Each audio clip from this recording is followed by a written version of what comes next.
but the endless, identical yellow hallways have completely disoriented him. He is lost. As he wanders blindly, he stumbles into a bizarre room containing a fully decorated Christmas tree. Suddenly, a mysterious, distorted, still-life woman slowly approaches him. Panicking, Clark runs away, locking himself inside an endless, tiled bathroom space. After hours of suffocating silence, he begins hearing Kat's voice echoing through the walls. But the dimension's unnatural acoustics make it impossible to tell where the sound is coming from. Meanwhile, a still-life creature picks up the dropped video camera and slowly begins hunting Clark.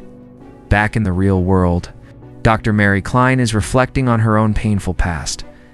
She recalls her childhood, remembering how her mentally ill mother used to cover all the windows and doors with paper, terrifyingly warning Mary that the outside world was a highly dangerous place. As Mary snaps out of her traumatic memories, she checks her answering machine. She has a disturbing voicemail from Clark, ominously stating that he will never be coming back. Deeply concerned for her patient's safety, Mary immediately drives to his furniture store.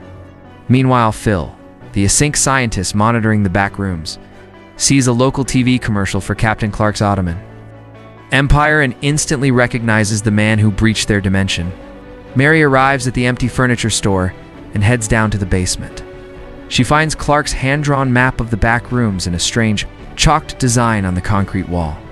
As she studies it, a fly buzzes past her and flies straight into the solid concrete, vanishing. Stunned, Mary slowly reaches her hand out, watching it pass through the wall. Realizing Clark wasn't insane, she bravely steps through the portal to save him. Once inside, Mary wanders the endless corridors, shouting Clark's name. She eventually reaches a room displaying a disturbing, painted mural of a monster slaughtering humans. Suddenly, Clark appears behind her. Mary frantically asks where they are. Clark replies in a dark, mysterious tone, "This place is a combination of every place we've ever been." Before he can explain further, a loud, unnatural noise echoes through the hall. Clark shushes Mary, and without warning, he violently grabs her throat, choking her until she loses consciousness. When Mary wakes up, she finds herself tied to a chair in a distorted replica of a dining room. Sitting at the table with Clark are bizarre, humanoid, still-life figures. Clark explains a terrifying truth. The back rooms absorb human memories and attempt to recreate them. However, the copies are always twisted and deeply corrupted. He proves the creatures feel no pain, revealing they have become his personal food source in this dimension. To Mary's absolute horror, Clark opens a nearby refrigerator, revealing Kat's severed head. Kat was brutally murdered inside the maze. Terrified, Mary begs for her life, but Clark's mind has completely snapped. He only wants her to say one thing, that the collapse of his marriage was not his fault. He pulls a strand of hair from a still-life woman, places it on Mary, and forces her to roleplay as his wife. He desperately apologizes to her, insisting he did everything to save their marriage. The Backrooms have become Clark's ultimate psychological escape, a place where he never has to admit his failures or take responsibility for his anger.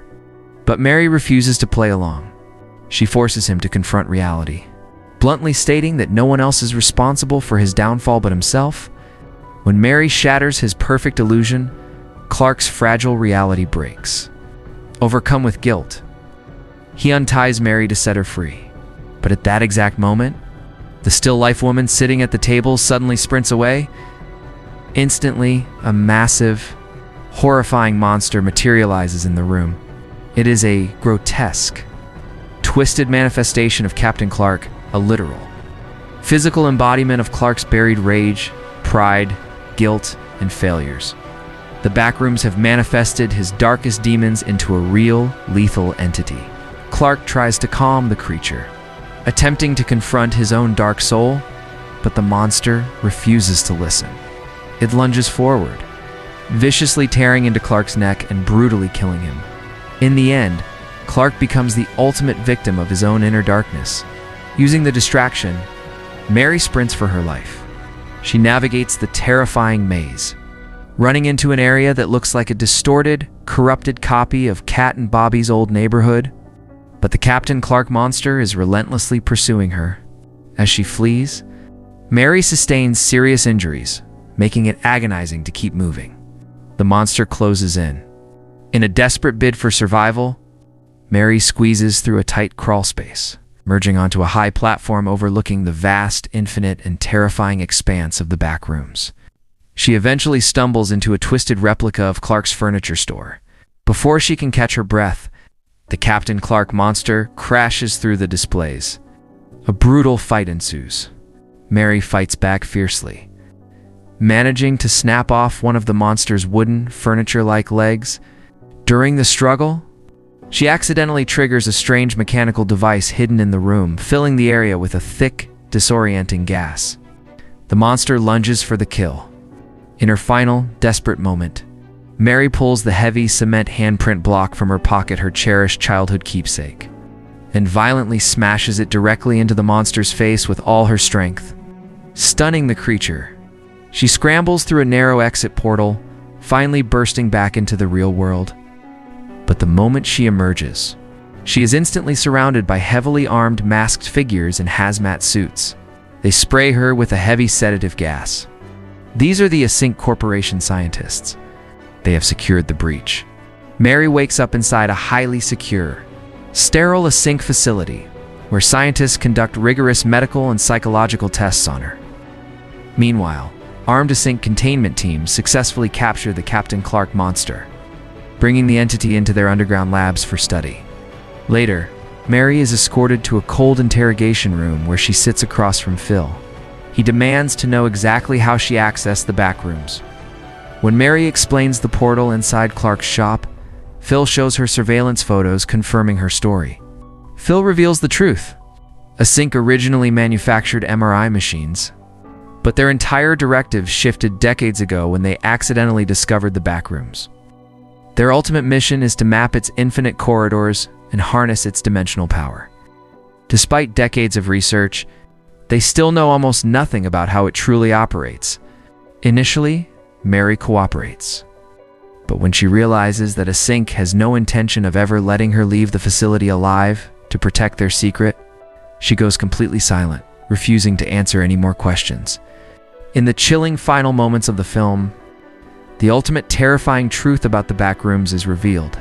The dimension doesn't just trap physical bodies. It actively learns from them. It absorbs human memories, emotional traumas, and deep-seated fears, violently recreating them in the physical world.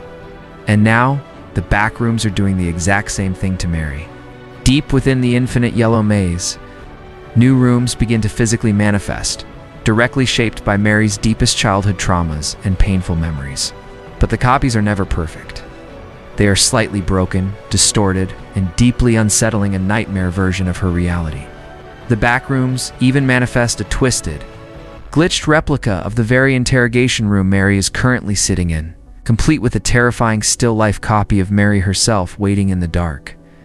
With that chilling, multi-dimensional revelation, the movie comes to an end. Thanks for watching. If you enjoy the recaps, PLs like and subscribe,